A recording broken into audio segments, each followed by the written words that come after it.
Hello, you're listening to the hatchetjob.com gaming netcast, and you're about to hear part of our 87th show in which we discuss LA Noire.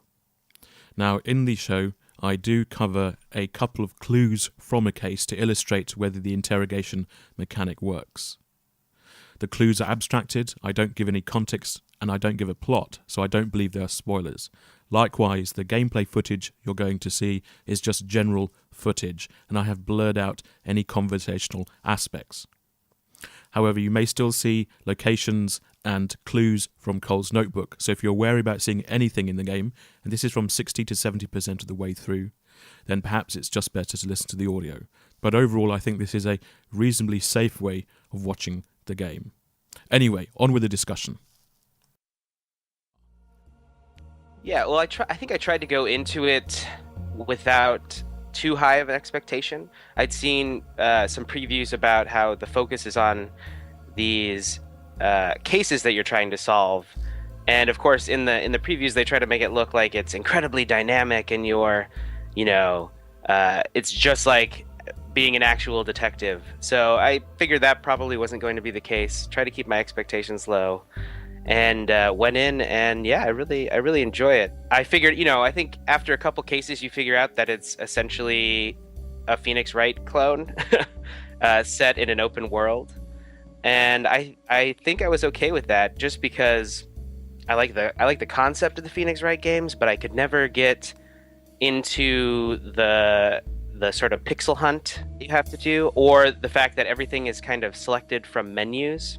It's sort of a very static experience. Well, this, which is all window dressing, but the fact that you're actually walking around the crime scene, and that it's sort of weird to say, but I do enjoy actually driving from location to location, even though fundamentally you are just selecting the new location from a menu, from your casebook in this case, and just driving straight there. But somehow it makes a big difference. So I sort of see it as a detective simulator, and that's just a lot of fun. It's very casual. I don't think the mechanics are incredibly deep. Playing through it again, you're sort of just, if you did do a replay through, it would be really about, you're essentially exploring a flowchart, but a sort of casual game that's somewhat akin to sitting down and watching a TV show, and you can do it over dinner or whatever. I like it.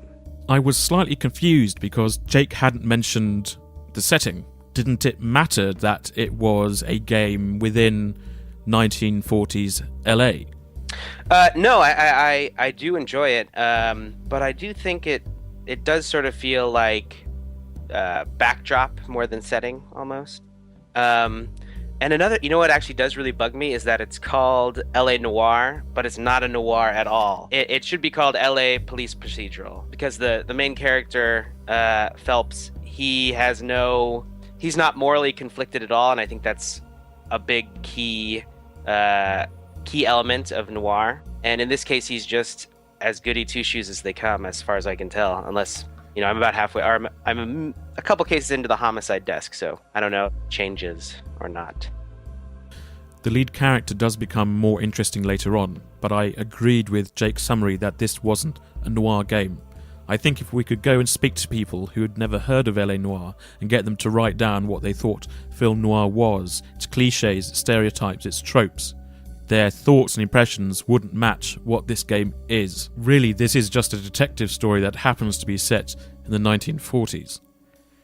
You could set this in modern times, and it would be, similar to a number of TV shows that are on right now that aren't in any way, shape, or form noir. It seems like we found another complaint that I had not even thought of before. It does strike me as being very similar to like a modern cop drama, like CSI kind of thing, except for set back in the 1940s. Right. I guess perhaps I wasn't as versed with the terminology of noir, although now that it's kind of brought up, it makes sense that it's not a guy or a voluptuous woman walking into a dim detective office on the third floor next to a back alley. Like, it's not that kind of stuff. I don't really have a problem with that. I think a police procedural set in Los Angeles could be really interesting, but this one isn't. to me. A lot of the mechanics are not even really mechanics. Like wandering around and picking things up, to me that could be interesting. Here, it's not. I think that stopped being interesting to me when I noticed something in I think it was the first mission where like the two places that we went to, an apartment and then in the alley where the crime happened, they had identical kinds of either Coke or beer bottles, right? Mm-hmm. But that didn't matter. And it's like, well, okay, I guess that's a limitation of the game that you reuse assets. But if I'm trying to draw a connection between a person's apartment and a crime scene, you can't reuse assets because I'm looking for connections. It's really annoying to me that it's that part just didn't really work. Like piecing together Right. the physical clues, a lot of the interface for like picking up the clues and looking at them, although a little janky, was kind of neat. Especially like digging around in bodies. I think that was my favorite part. But then the other elements also didn't really work for me. Like you said, the driving doesn't really matter because you're essentially just picking locations on a menu. The talking to people didn't work to me because the only way you can interact back with them, you have no idea how Cole is going to just flip off the handle just because you doubt something. Like just because something doesn't sound plausible, sometimes he will just flip out. And to me, if I were to see a policeman do that, that looks unprofessional. It looks like he's bad at his job, and it's not something that I would do completely untrained if I were trying to question somebody. I wouldn't flip out at somebody unless I thought that would get some type of useful reaction from them. And this seems like the character is genuinely angry that they're not just confessing, and is just frustrated with how bad he is at asking questions. And so there's this kind of a disconnect between what I want to ask the person and what I'm allowed to do, which is just truth, doubt, or lie. And I found that to be a completely opaque system for interacting with a fake person. And then you get to chase people on foot. That's probably the best part, and it's not very good either. Yeah. And that's the game. There's 4 things you can do in the game. So I'm just gonna say that why I enjoyed it even on a mechanical level is that yes, you're right. It's incredibly passive. The whole game is very, very passive. It's all about calming yourself and just being perceptive, which is kind of a weird activity to perform. The whole game is a whole bunch, like every scenario is just a whole bunch of smoke and mirrors, right? And it's very, very delicate. Yes, even if you start poking things, it's going to fall apart. And so I guess maybe it is the setting or something, but I do try to buy into it and try to, for once, not try and look behind the curtain, so to speak. And in that case, as a sort of game that I turn on late at night after when I'm very tired and I'm in the same mood that I would want to sit down and watch some TV. That's kind of the mood I try to be in when I turn on LA Noire. And I just sort of try to open up and just be perceptive more than anything else. And even then, of course, it can break down. But I guess I'll say that I'm at least enjoying it, despite itself. I found that the clunkiness of the menus actually detracted from me becoming immersed. Now, if you look at the way we use objects in the real world, we start off using them slowly and considering them, and then the more we use them and the more familiar we become with them, the less we notice them, the less attention we pay to them. So when Cole is joining the police force, it makes sense, I suppose, that I would have a notebook which is a menu in the game, and flicking through the notebook is clunky and takes time and is awkward. But when he's an experienced police officer, when I've got used to that notebook, I wouldn't really see it anymore. It's just become something I use automatically. So why can't that happen in this game? When we have games that try to replicate real-world situations, that use real-world objects, when we use those objects repeatedly, why can't those menus actually fade away and become much faster and possibly take on a totally different form in the game? Sure. They're confusing the sort of trappings of the menu with the giant puppet hand that you're controlling to select things with realism versus if you're actually if you're actually out there and you're a savvy detective, you're accessing this information quickly and readily, and you're not.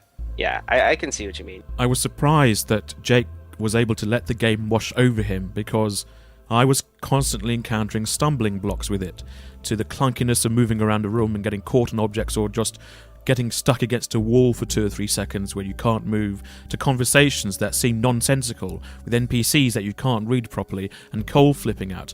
All of these things, to me, made it a game that you can't relax with, because you're constantly having to fight its nature. I think the conversation system is incredibly... it's a minefield of frustrations. But I think it comes down to the writing of the individual cases. I just played the Golden Butterfly, I think the second homicide case. It's incredibly frustrating. The writing's horrible, the characters don't make sense, they throw up red herrings just for the sake of having a red herring rather than actually creating an interesting story. And that was a really bad experience.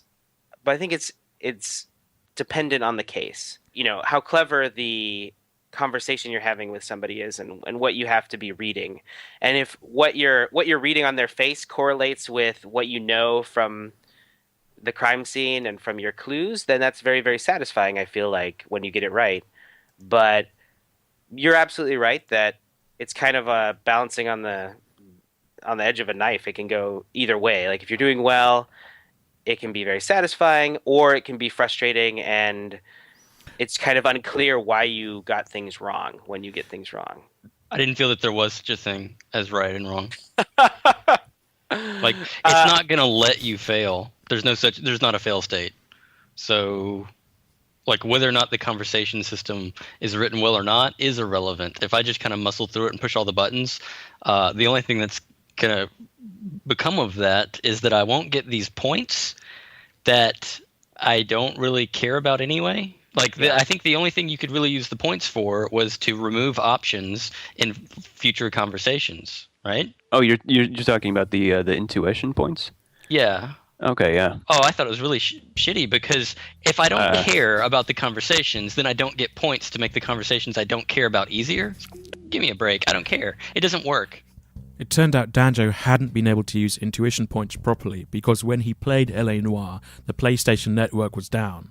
What they do, intuition points, is turn an interrogation, in some respects, into a Who Wants to Be a Millionaire type experience, because you can spend points to remove one of the truth, doubt, or lie options, or you can look at what other options other players have chosen in percentage terms, so 60% chose lie and 40% chose truth. And I thought this was very interesting. It didn't save the interrogation sequences for me, but I'd like to see it in different games. So first-person shooters where you get to see what other tactics people are using, or racing games where you get to choose your engine and suspension build based on recommendations from other players. I'm not sure I like it here. Like, I have not touched it intentionally because of it breaks the world for me. Like, they go through so much trouble to keep you, like, immersed in this world, but then you can turn around and ask the magical universe what it thinks, what's going on at any particular point. I suppose it's it's supposed to be you're using your profound intuition or whatever to pull it in, but I mean we know it's the internet's in our ears telling us what to do. Interrogations and interviews are tough. The options that you have in front of you are not particularly obvious. Truth, doubt, and lie are all kind of nice little labels on things that are both mechanical and difficult to suss out exactly what they want you to do. Yeah. Like, a lot of times, I've just come to use truth button as, like, continue line of questioning or whatever. So it's like, some of the times I don't believe what they're saying, but I'm like, fine, I won't bother you with it. Just keep talking. So I'll hit that button. Doubt is just like, he's fidgeting, I'll doubt him. And then the lie is I have some piece of evidence that I'm supposed to be using that I may or may not pick the correct one. That's been the most frustrating thing for me, to be honest, is when I have evidence to, like, shove in someone's face, and I have like 2 or 3 different items I can use, and I end up picking the wrong the quote unquote wrong one, even though like really any of these should have implicated them. Yeah. But in spite of all that, I still really enjoy that part of the game, which is, I don't know if that's just masochistic or. I think it's important to note that it's fraught with frustration, and they're just poorly written questions poorly written conversation sequences. But for the most part, I enjoy the idea because you have to be an active listener. I guess it's sort of like a reading comprehension test or something like that, which sounds horribly boring, but I like it. See, I didn't get that because I felt like I was wanting that to be the case and trying to comprehend like how they're lying and how they're mixing up the story from what the evidence shows. But then the tools I'm given to make good on my comprehension are barbaric.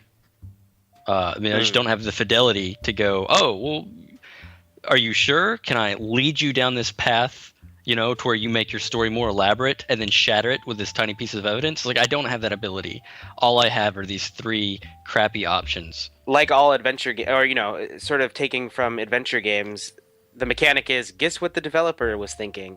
But compared to something like even like Grim Fandango, I find it so much easier to figure out what they're going for versus those old kind of inventory combination games.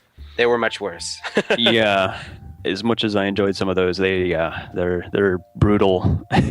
Well, they had puzzly bits. a infinite amount of fail states to this game's 0.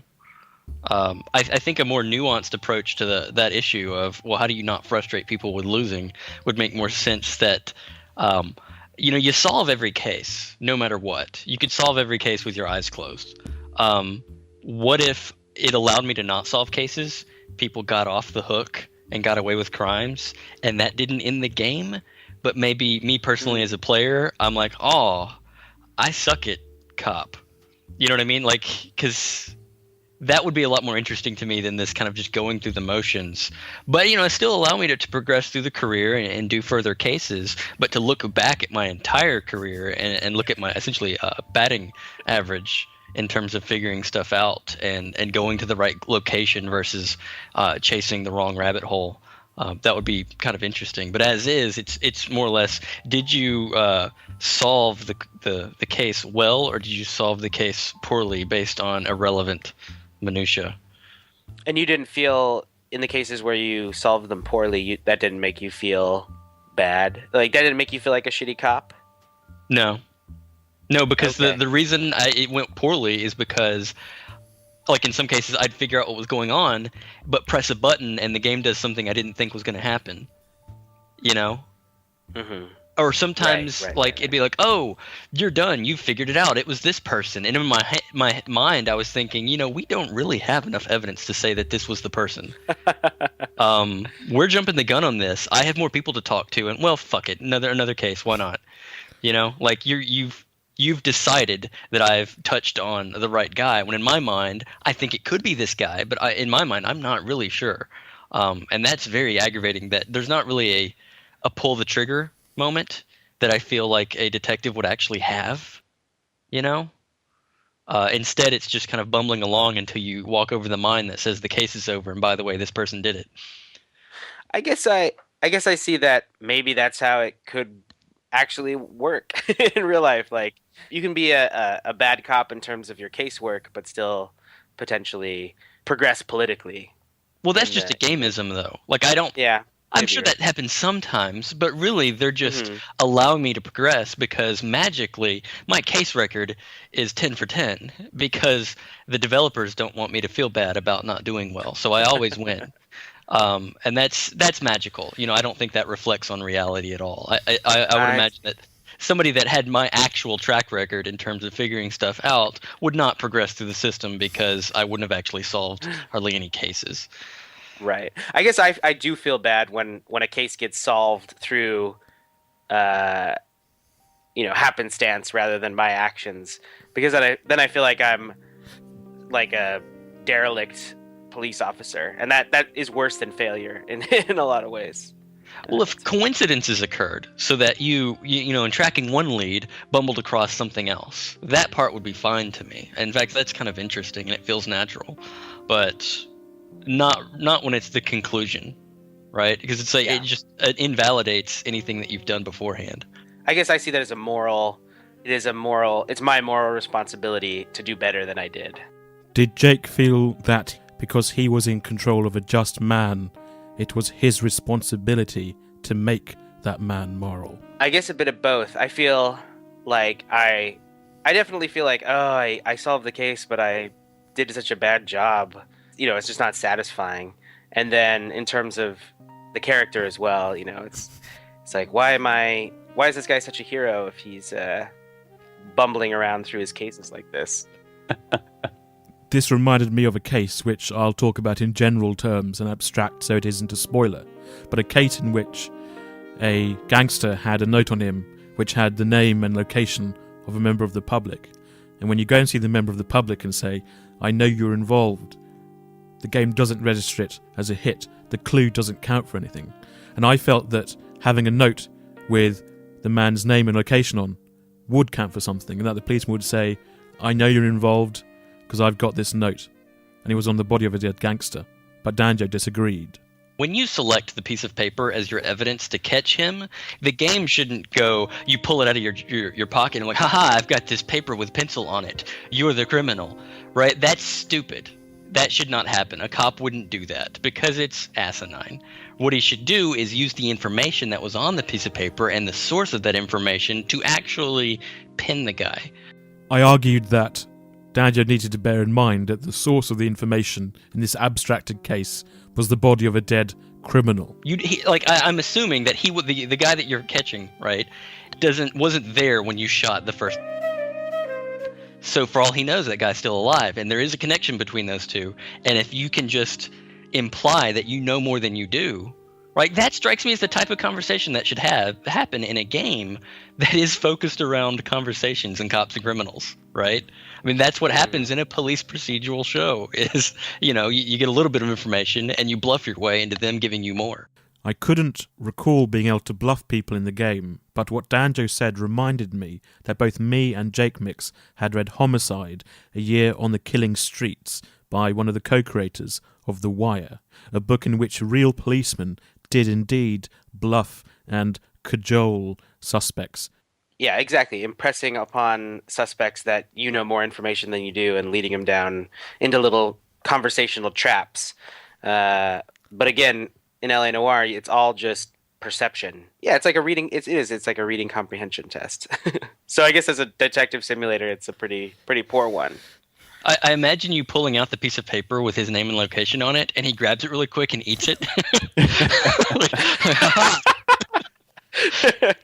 You know, it's just not professional. On a previous show, we talked about the idea of bundling games with books relevant to the subject, and taking our own advice to heart, before I rented LA Noire, I bought a book written in 1958 about the LA Police Department, non-fiction. And the book goes through the different departments, what they do, the lives of patrolmen, and so on. What I found was that not only was the book more atmospheric, more noir than LA Noire, it had bits of information in it and aspects of it that made me wish the designers had looked at this book and made LA Noire based off it. So, for example, there's a story about patrolmen who had to escort a distraught woman home because her child had choked to death in the car as she was driving. And while that's a horrible story, it showed that the police department in the book and the LA of the book had more in it, more tales to tell, more things to do than we had been presented with in LA Noire. Really, it felt like, at least for me, the City of Angels had had its wings clipped. I mean, based on my experience reading Homicide, if you were able to translate that into gameplay, that would be an amazing feat and an amazing game. But I think those books are well, at least Homicide is interesting because of it's really unpredictable, the sort of cases they come across and how they go about solving them. And it's not about the things that they do that are regular parts of their day, but the sort of insane anecdotal situations that come about. over the course of a year. And I think that's so difficult to capture in any kind of gameplay. And LA Noire, it's my appreciation of it is very, very qualified.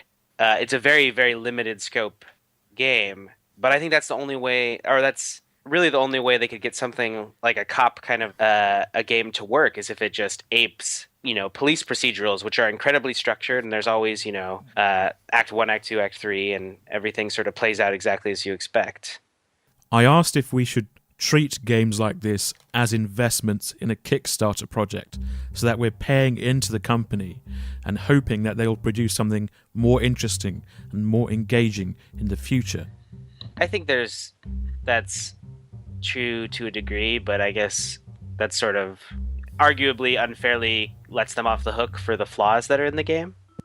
And I do see what you mean, that why is it that every case is this sensational, primetime TV drama? It doesn't need to be that. It can be, like you're saying, just more interesting, more human stories. And you're still doing the same activities, but there's a little bit more variety, and it's not just kind of brute force sensationalism. And I guess that is one small direction they could have gone to improve on this, and try to be a little bit more true to life and true to the interesting stories that actually unfold in real life. Although the game had taken a bit of a beating from us, it didn't feel right to leave the conversation on an entirely negative note. So I asked the guys what 3 things they liked about LA Noire. Like what they did with just trying to keep everything sort of in the context of the world. The menus, yeah, they're clunky. They needed more work, but I like the idea of trying to do everything that way, and how they have the funny puppet hand pointing at things. But I really like it. The thing I like the most really is the narrative. It's getting interesting where I'm at. I just made it to device desk, and I've been enjoying sort of, I don't know if you'd call it foreshadowing, but the different, undertones and darker bits that are going on that you don't really directly interact with, although maybe you do later on in the game. So I'm looking forward to that. Character interactions in the story really are what's keeping me coming back. 3 things? Okay. The running up the stairs animation, divine. Very good. Yeah, I think that's the first time I've ever seen a video game character go up a set of stairs, and they do it in a way that I do it. And it's like, that's kind of cool. That sounds like a joke, but I was actually kind of impressed by that. Sure. Desecrating bodies. I think we need more games with that. There was a 3rd thing. I think it evaporated. So one thing I really like about the game is that a lot of what you're doing takes place in these sort of quiet moments, which is sort of rare in video games. I feel like that a lot of it's just, looking around somebody's apartment in the mid-afternoon, and they're sitting and waiting for you, and you can kind of take your time, or you can casually drive to the next location, and it's punctuated by action, but it's relatively calm overall. I also like the idea of using perception as a core skill, however successfully you think that they did with that. I like the idea. And finally, I really like the future of bold they use in the Notebook. Every time you pull up the Notebook, I get a little chill. I got my real one back, if you're ready. I liked the serial nature of the cases. So I was talking with a friend of ours, and he was saying that he's just kind of falling out of love with gaming, and was listing these older games that he was going back to that he remembered really, really enjoying, and he just can't do it. And the cause was immediately obvious, is because a lot of these AAA games, they're experiences where it's like 20 to 40 hours, and you need to do it linearly, like solidly. You need to do this for like a couple hours a day, back to back every day, because if you go a couple days without playing, you're screwed. You're just going to lose that inertia. And I think if I'd enjoyed LA Noire, I still would have enjoyed it playing it every couple of days for like an hour. And a lot of games just don't really work in that format. But I do think that's a format that could be fine. I'd like to see some other things try that, because I have the same issue as well. Like if I've got a vacation coming up, I'm not going to start a blockbuster game, because when I come back, maybe I'm just going to lose out on that potential enjoyment just because of the gap. Danjo made me realise how singularly negative I had been, and in reality I did think that people should consider trying the game, and that Team Bondi and Rockstar should be applauded for trying something new and hopefully broadening the scope of the industry, and that we might see other more complex and interesting games because of their first forays. But Danjo did warn me that that wouldn't necessarily be the case. But do you get to interpret how the industry takes that success? Because I would be afraid, like I agree with you that I hope that the industry goes more diverse. But at the same time, when I see something like this, if it was a success, I would suspect that the industry would go, hey, we can be diverse so long as we make it brain dead easy. Like, that's the stipulation. And I don't think that's the honest truth. But if this were a success, it does kind of suggest it. That if you're going to try something new, make it so that you can't fail and it's not frustrating. Yeah, I guess in this case, I think it's, I don't know, like LA Noire, I could see trying to get my parents to play it or my girlfriend to play it they're not gamers. If I found like my friends or family watching me play it and they're like, oh yeah, we need to go on and do the next thing, I think I'd turn around and be like, you want to just watch The Wire instead? That way I get to have fun. Given that Jake had been most positive about the game, I wondered who he'd recommend it to. Well, my girlfriend Melissa, we just finished watching through The Wire. Actually, funny that you bring it up. She always says that, it'd be so cool to be a homicide detective. And I'm like, that sounds like a horrible idea. So I want to get her to try and play this, since it's sort of, you get to live the fantasy without any of the craziness. She watched The Wire and then came to the conclusion that it would be great to be a homicide detective? Exactly. Because that looks like a really unpleasant job, as depicted in that show. Yeah, and not to mention you probably are a beat cop for forever first. I think if you want a very, very low stakes single player casual experience, I think this is a good game for it. And for me, it's sort of my palate cleanser after I get my ass handed to me in fighting games online. So when I can't handle it anymore and I want to just be in my little isolated bubble, I pop in this game.